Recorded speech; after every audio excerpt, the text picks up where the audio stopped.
Welcome to my YouTube channel math में I am Sumit Bansal. So last lecture में 7.5 हमने cover कर ली थी, ऑलमोस्ट कंप्लीट हो गई थी। 7.6 जो है डिफरेंशिएशन हम कर रहे हैं।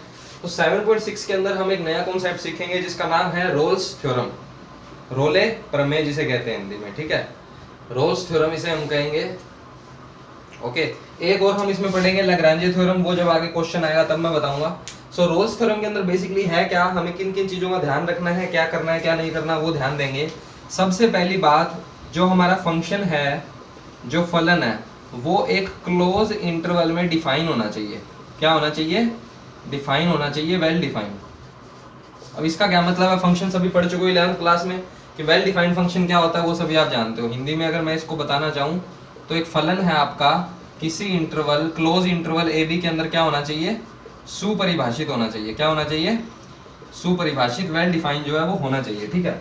क्लोज इंटरवल, ओपन इंटरवल तो सभी समझते हो कि क्लोज इंटरवल, ओपन इंटरवल क्या डिफरेंस होता है इसमें, है ना। बताने की जरूरत नहीं है, 11th क्लास में काफी पढ़ चुके हो। इसके अंदर क्या है, ए और बी इंक्लूड होंगे और ए और बी के बीच की सारी वैल्यूज आएंगी। इसमें सिर्फ ए और बी के बीच की वैल्यू आएगी, ए और बी इंक्लूड नहीं होते, ठीक है। ये सिंपल सा इसमें डिफरेंस है। इसी डिफरेंस का यूज करना है। सबसे पहले आपका जो फंक्शन है वो वेल डिफाइन होना चाहिए इस इंटरवल के अंदर, यानी कि फंक्शन की इस इंटरवल के हर पॉइंट पर कुछ ना कुछ वैल्यू होनी चाहिए, ठीक है ना। ऐसा नहीं है कि वो इन्फिनिटी या कुछ अनडिफाइंड टाइप का आ जाए। सो नेक्स्ट, सबसे पहला हमारे पास 3 कंडीशन है। कंडीशन बताने जा रहा हूँ रोल्स थ्योरम के लिए, ठीक है। रोल्स थ्योरम के लिए 3 कंडीशन हम यूज करेंगे। सबसे पहली कंडीशन हमें चेक करनी है कि जो आपका फंक्शन है वो क्या होना चाहिए? कॉन्टिन्यूअस होना चाहिए क्लोज इंटरवल ए बी के अंदर। कॉन्टिन्यूटी हमें चेक करनी आती है किसी इंटरवल के अंदर, बहुत बार हमने कर लिया। 6.1 और 2 के अंदर सारा यही सीखा था कि किसी भी फंक्शन की कॉन्टिन्यूटी कैसे चेक करते हैं। ऑलराइट, नेक्स्ट फिर हमने क्या पता है, हमें क्या सीखा हमने कि फंक्शन का डिफरेंशिएशन, तो उसका भी यूज करना है कि फंक्शन कॉन्टिन्यूअस है तो ही आगे जाएंगे। ऑब्वियसली नॉर्मल सी बात है, पहला स्टेप क्लियर होगा तो दूसरे पे जाएंगे। सो फंक्शन अगर कॉन्टिन्यूअस है तो चेक करेंगे कि क्या फंक्शन डिफरेंशिएबल है ओपन इंटरवल ए बी के अंदर, ठीक है ना। अब यहाँ पर क्लोज और यहाँ पर ओपन क्यों है, इसको समझने के लिए आप थोड़ा सा ज्योमेट्री से अगर समझना चाहो तो समझ सकते हो। बताऊं या नहीं? ज्यादा इंटरेस्ट है तो चलिए उसे फिर किसी लेक्चर में इंक्लूड करेंगे, अच्छे से ज्योमेट्री समझाऊंगा सारी, ठीक है ना। बेसिकली इसमें क्या होता है कि हम टेंजेंट ड्रॉ नहीं कर सकते एंड पॉइंट के ऊपर, ठीक है। जिन्होंने थोड़ा बहुत पढ़ा उनको इस लाइन से समझ आ गया होगा ऑलमोस्ट सारा कुछ। स्पर्श रेखा जिसे कहते हैं वो जो है हम नहीं खींच सकते ए और बी पर। शार्प एज होता है ना वहां पे, तो वहां पर जो है डिफरेंशिएशन चेक नहीं करते हम शार्प एज के ऊपर, ठीक है। ग्राफ में बताऊंगा, समझ में आएगा, ऐसी कोई घबराने की बात नहीं है। बस इतना ध्यान रखो, कॉन्टिन्यूटी जो है वो होनी चाहिए फंक्शन के पास इस क्लोज इंटरवल में। ओपन इंटरवल के अंदर फंक्शन क्या होना चाहिए? डिफरेंशिएबल होना चाहिए। और थर्ड कंडीशन क्या है कि ये जो ए और बी पॉइंट हमें दिए हैं ना, इन दोनों पॉइंट पर फंक्शन की जो वैल्यूज हैं वो क्या होनी चाहिए? इक्वल होनी चाहिए। फंक्शन की वैल्यूज क्या होनी चाहिए? फंक्शन की वैल्यू निकालने तो आती है हमें, तो फंक्शन की वैल्यू क्या होनी चाहिए? इक्वल होनी चाहिए। अगर ये तीनों कंडीशन सेटिस्फाई होती है किसी फंक्शन के अंदर, तब हम रोल्स थ्योरम से कहते हैं। अब यहाँ पर रोल्स थ्योरम का यूज आएगा कि रोल्स थ्योरम एग्जैक्टली है क्या। सबसे पहले तो ये 3 कंडीशन किसी के पास होनी चाहिए, उसके बाद ही हम बात करेंगे कि अच्छा अब इसमें रोल्स थ्योरम लगाते हैं कि क्या होगा, ठीक है। अभी हम इसमें क्या लगाएंगे? रोल्स थ्योरम लगाएंगे। रोल्स थ्योरम क्या कहती है कि अगर ये तीनों कंडीशन सेटिस्फाई हो देन तब देयर एग्जिस्ट, ये जो सिंबल है इसका मतलब क्या होता है? देयर एग्जिस्ट, यानी कि एक ऐसा there exist, then there exist C belongs to this open interval such that f dash c is equals to 0। बस यहाँ पर आपका खत्म है, ये मैंने लिखा है सच दैट, ठीक है। अब इसका मतलब क्या है ध्यान से समझना, मैंने क्या लिखा है यहाँ पर, बिल्कुल घबराने की जरूरत नहीं है। सिंपल सा क्वेश्चन होगा, जब करेंगे समझ में आएगा। सबसे पहले तो फंक्शन डिफाइन होना चाहिए इस इंटरवल के अंदर, कॉन्टिन्यूटी जो है वो होनी चाहिए इस इंटरवल के अंदर, डिफरेंशिएबल होना चाहिए इस इंटरवल के अंदर, और फंक्शन की दोनों लास्ट जो एंड पॉइंट है उन पर जो वैल्यूज हैं वो क्या होनी चाहिए? इक्वल होनी चाहिए। तब हम कहेंगे कि देयर एग्जिस्ट, यानी कि एक ऐसा सी एग्जिस्ट करेगा, एक ऐसा पॉइंट एग्जिस्ट करेगा इस ए और बी के बीच में। इसका मतलब क्या है? Belong to C belongs to A to B. A और बी जैसे मान लो 1 से 2 है, तो 1 से 2 के बीच में क्या आएगा? 1.5, 1.6, बहुत सारे पॉइंट है। तो हमें एक ऐसा पॉइंट मिल जाएगा जिस पॉइंट पर उस फंक्शन का डिफरेंशिएशन, डैश यहाँ लिखा है मैंने f के ऊपर, ठीक है ना। यहाँ ध्यान दो, f के ऊपर क्या लिखा है? डैश। डैश का मतलब क्या है? डिफरेंशिएशन, कि फंक्शन का जो डिफरेंशिएशन है वो क्या होगा? 0 होगा। ये बात समझ में आ गई? बिल्कुल कोई दिक्कत नहीं है इसमें, ठीक है। तो देखो रोल्स थ्योरम अप्लाई कैसे करेंगे, फर्स्ट क्वेश्चन मैं इसका उठाता हूँ। आपकी जो 7.6 है उसके फर्स्ट क्वेश्चन के अंदर हमें दिया है, ये कह रहा है कि for the following functions Rolle's theorem जो है उसकी, हाँ रोल्स थ्योरम जो है वो हमें आइडेंटिफाई करनी है कि इसमें अप्लाई होगी या नहीं होगी, ठीक है। सो पहला जो फंक्शन है आपका वो क्या है, e raise to x cos x sin x minus cos x। ध्यान से समझना, नेक्स्ट टाइम पे इसको रफ कर दूंगा मैं, अभी के लिए यहाँ लिखा हुआ है, यहाँ पर इस क्वेश्चन को समझाता हूँ, कंपेयर करना समझ में आ जाएगा, ठीक है। बिल्कुल ध्यान देना। सबसे पहला स्टेप, अच्छा इंटरवल इसमें जरूरी है। इंटरवल क्या दिया हुआ है हमें, x बिलोंग्स टू π/4 से 5π/4, ये हमें जो है इंटरवल दे रखा है। चलिए बहुत बढ़िया। अब देखो क्या है, सबसे पहले मैंने कहा इस इंटरवल के अंदर फंक्शन डिफाइन होना चाहिए। तो ये जो फंक्शन है इसमें x की जगह इसमें से कोई भी वैल्यू रखेंगे तो क्या ये कभी इन्फिनिटी आ सकता है क्या? नहीं आएगा, कुछ ना कुछ वैल्यू आएगी, कुछ पॉजिटिव सी वैल्यू, क्योंकि ये इन्फिनिटी होगा नहीं इसके बीच में किसी भी वैल्यू के लिए। साइन और कोस भी कुछ ना कुछ वैल्यू देंगे हमको -1 से 1 के बीच में, नॉर्मल सी बात है, ठीक है। तो फंक्शन हमारा क्या है, वेल डिफाइन है। तो ये स्टेप तो हमारा क्या है, सही है। अब पहला स्टेप देखो क्या है कि फंक्शन क्या होना चाहिए, कॉन्टिन्यूअस होना चाहिए। कॉन्टिन्यूटी हमें चेक करनी आती है, कोई दिक्कत नहीं है, लेकिन हम यहाँ पर कॉन्टिन्यूटी चेक नहीं करेंगे, ठीक है। सिंपल सा तरीका बताता हूँ।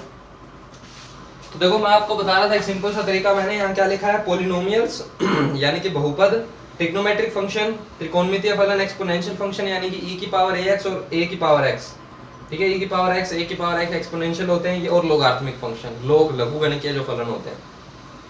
तो ये सारे के सारे फंक्शन ऑलमोस्ट हमने देखे कि डिफरेंशिएशन इसका हम कर सकते हैं। अच्छा एक और बात, सारी चीजें छोड़ो, सिंपल आपको एक चीज बता रखी है मैंने कि अगर फंक्शन डिफरेंशिएबल होता है तो वो कॉन्टिन्यूस भी होता है, ठीक है ना। तो अगर हम सिर्फ डिफरेंशिएबिलिटी चेक कर ले तो हमारा काम हो जाएगा, कॉन्टिन्यूटी में हम देखने की जरूरत नहीं है। तो डिफरेंशिएबल होने का मतलब क्या होता है कि किसी फंक्शन का डिफरेंशिएशन हम कर सकते हैं, और डिफरेंशिएशन हम अभी करके आए हैं, हमें पता है कि हम किसका डिफरेंशिएशन कर सकते हैं, किसका नहीं कर सकते।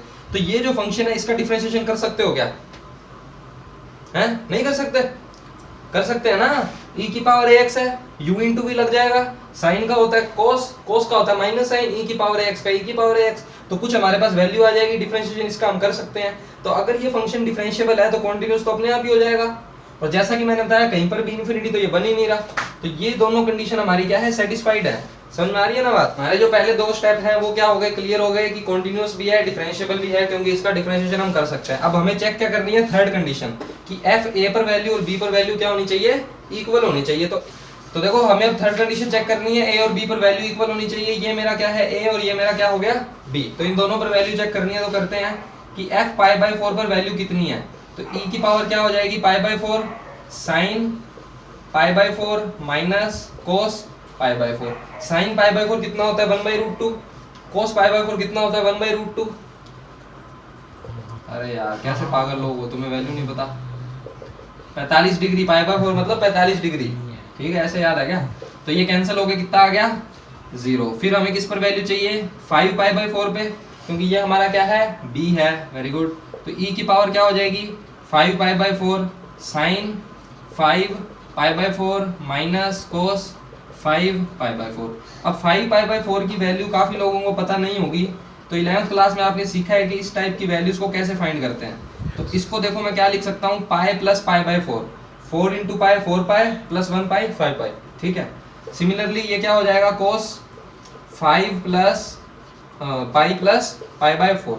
पाई में कुछ ऐड कर रहे हैं साइन के लिए, तो साइन पाई प्लस थीटा, कौन से क्वाड्रेंट में आ गया ये, पाई प्लस थीटा करते ही थर्ड क्वाड्रेंट में।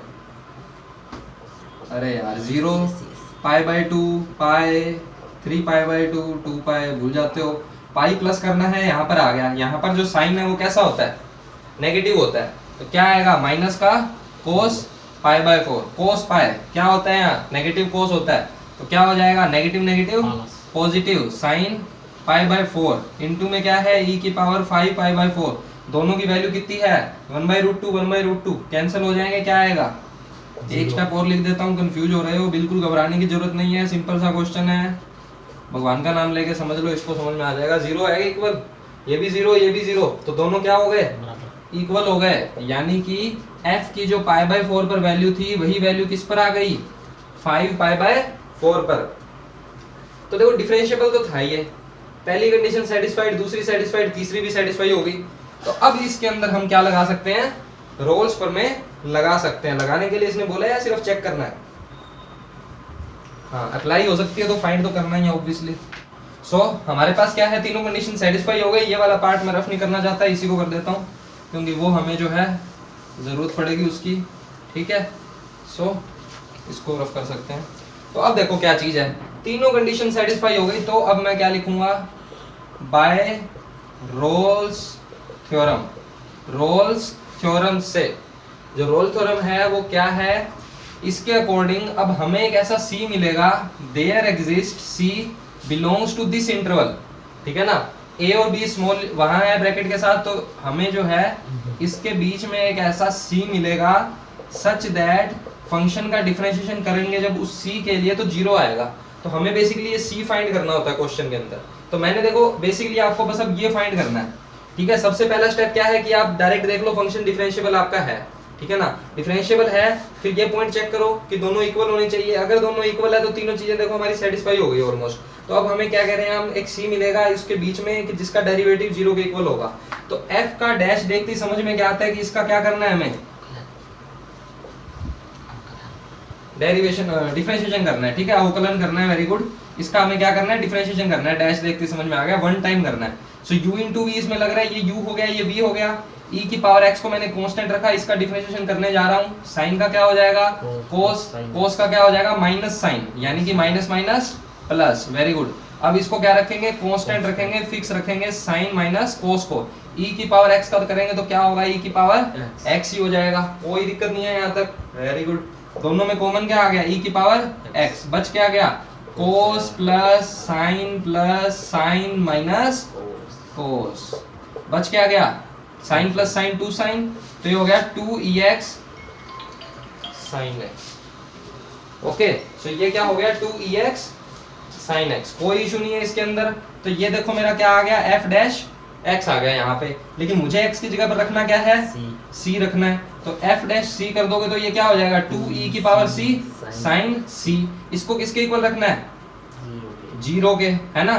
तो जीरो के इक्वल अगर इसको रखना है तो देखो यहाँ पर देखो क्या है, 2 तो जीरो के इक्वल हो नहीं सकता, तीन चीजें मल्टीप्लाई में है ना। यहाँ 2 है, e की पावर c है और साइन c है, तो 2 तो इक्वल हो नहीं सकता जीरो के। अगर हम कह रहे हैं कि देखो 2 तो नॉट इक्वल है जीरो के, यहाँ लिख देता हूँ मैं। अगर हम कह रहे हैं कि e की पावर c इक्वल जीरो हो सकता है, तो e की पावर क्या करते हैं जब जीरो आता है, ध्यान हो, तो e की पावर माइनस इन्फिनिटी जीरो होता है। तो c यहाँ पर माइनस इन्फिनिटी तो हो नहीं सकता, क्योंकि c जो है हमारा इसके बीच में होगा। तो ये भी चीज हमारे पास क्या हो गई, कैंसिल हो गई। बच क्या गया, साइन c बच गया, कि ये क्या हो गया, जीरो के इक्वल। तो साइन c जीरो किस पर होता है, साइन 90 जीरो डिग्री पर होता है, और किस पर होता है, पाई पर होता है, ठीक है, 2 पाई पर होता है, 3 पाई पर होता है। सो बेसिकली n पाई पर होता है, ये प्लस माइनस n पाई आप इसे कह सकते हो, ठीक है ना। इस पर ये क्या होता है, जीरो होता है। अब हमें देखना है कि इनमें से कौन सा c हमारे लिए काम करेगा। हमने कहा था कि हमारा जो c है इसके बीच में होना चाहिए, ठीक है ना। अब ये पाई बाय 4 है ना, पाई बाय 4 का मतलब हो गया 45 डिग्री, और यहाँ पर क्या है 5 इंटू पाई बाय 4। ध्यान से समझना इस चीज को, 45 को मल्टीप्लाई किया 5 से।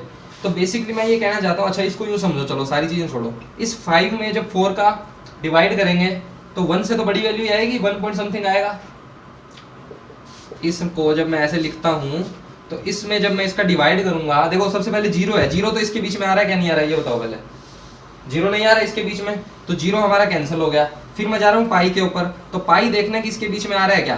तो पाई देखो इससे तो बड़ा है, पाई बाय 4 से, तो है ना, इससे छोटा है क्या, वो मेरे को देखना है। तो इस पाई के आगे लिखा क्या हुआ है, पाई बाय 4 लिखा हुआ है, 5 बाय 4। तो 5 बाय 4 करेंगे तो कितना आएगा, 1.25 आएगा।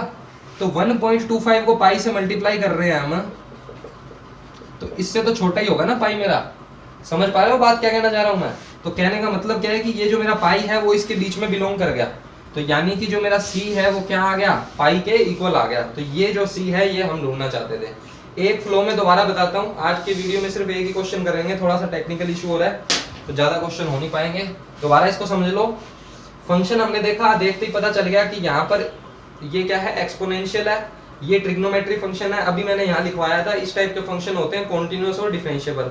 और वैसे भी आप इतना आगे आ चुके हो 7.6 पे, इसका मतलब आप जानते हो कि इस फंक्शन का डिफरेंशिएशन आप कर सकते हो।